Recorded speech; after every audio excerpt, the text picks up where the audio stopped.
بھارت پاکستان پر دوبارہ حملہ کر سکتا ہے؟ تجزیہ کاروں اور دفاعی ذرائع کے مطابق بھارت کی طرف سے پاکستان پر دوبارہ حملے کا خدشہ ظاہر کیا جا رہا ہے۔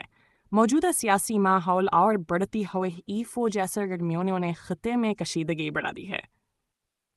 بھارت 1,00,000 کروڑ روپے کے ہتھیار خریدنے جا رہا ہے۔ بھارتی حکومت نے دفاعی شعبے میں بڑے سرمایہ کاری کا اعلان کیا ہے۔ اطلاعات کے مطابق بھارت لاکھ کروڑ روپے کے $1 کی مالیت کے ہتھیار خریدنے جا رہا ہے۔ اس میں شامل ہو سکتے ہیں لڑاکا ہتھیاریں، جدید توپیں، ڈرون ٹیکنالوجی، میزائل سسٹمز، فضائی دفاعی نظام، دفاعی حکمت عملی میں تبدیلی۔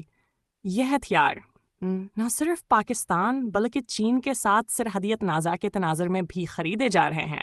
اس اقدام سے بھارت کی دفاعی حکمت عملی میں بڑی تبدیلی دیکھی جا رہی ہے۔ پاکستان کا رد عمل۔ پاکستان نے بھارت کے عسکری اقدام کو خطے کے امن کے لیے خطرہ قرار دیا ہے اور کہا اگر کسی بھی جارحیت کی کوشش کی گئی تو بھرپور جواب دیا جائے گا۔